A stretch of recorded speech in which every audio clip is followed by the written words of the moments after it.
Hey guys, welcome back to Contest Prep University. I'm Joe Klemczewski with Adam Atkinson. We are in episode 3 of Maximizing Your Metabolism. And Adam, I'm ready to dive into the dieting aspect. What really happens when we diet? And everybody has these fears, from metabolic damage to metabolic adaptation, metabolic suppression.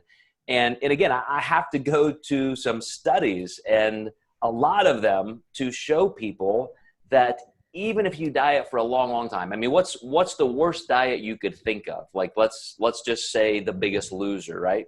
They're starving these people, they're working them to death. And one researcher looked at 30 of those, I think it was about a dozen or more of those competitors for 30 weeks. And they found from the beginning of the diet to the end of 30 weeks, which you're getting on, what, 3/4 of a year, their metabolic needs only drop down about 500 calories, and that's under the most extreme conditions. Another researcher showed that if you dropped a pound a week for 4 months, so that's a pretty long diet, right? Like 4 months, there's virtually no change. Your metabolism does not adapt or become suppressed, because it's more about, first, the speed in the actual calorie intake, but going all the way back to our first episode, genetics. Whatever your genetic metabolic rate is, as long as you're not in super extreme conditions, meaning an actual starvation or what's medically called a very low calorie diet, then you're going to be safe. And I would say that those people on The Biggest Loser were probably under that category of a very low calorie diet. And that's where you saw a metabolic adaptation of an average of 500 calories, which I think is pretty reasonable for most people. We can probably mitigate it to not be quite that much, but when you started diets and then you get down to, month 2, month 4, month 6, whatever, there is a little bit of a shift. So what has your experience been with that, with all of the clients you've worked with over the years, Adam?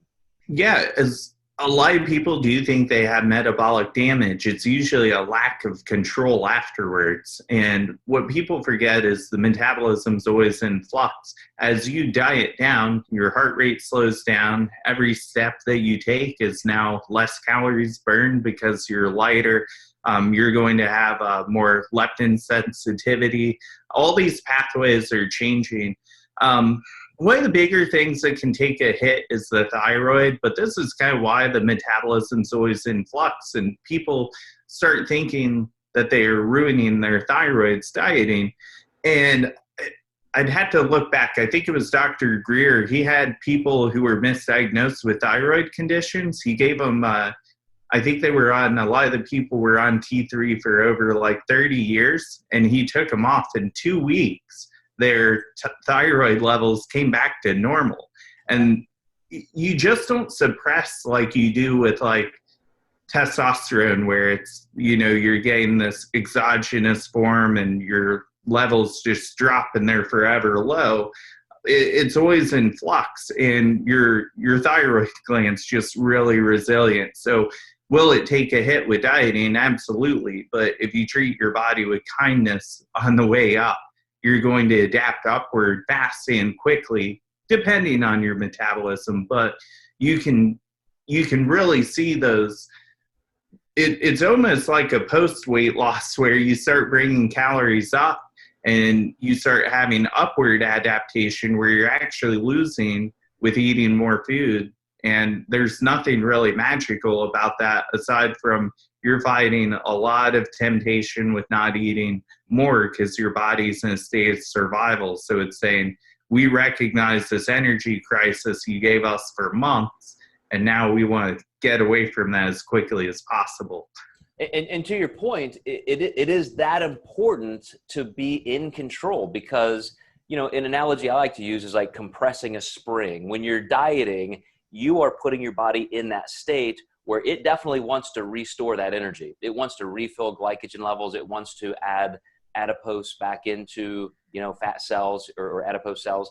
And you are absolutely priming yourself for that regain. So even when you're doing higher calorie days, or you start trending back upward into maintenance levels, you've got to take those stages very carefully, so you're not regaining body fat. You can refill glycogen levels. You can have that nice break socially, but you really have to understand that a lot of the times when people talk about metabolic damage or something, it's the fact that they overate in that very suppressed position.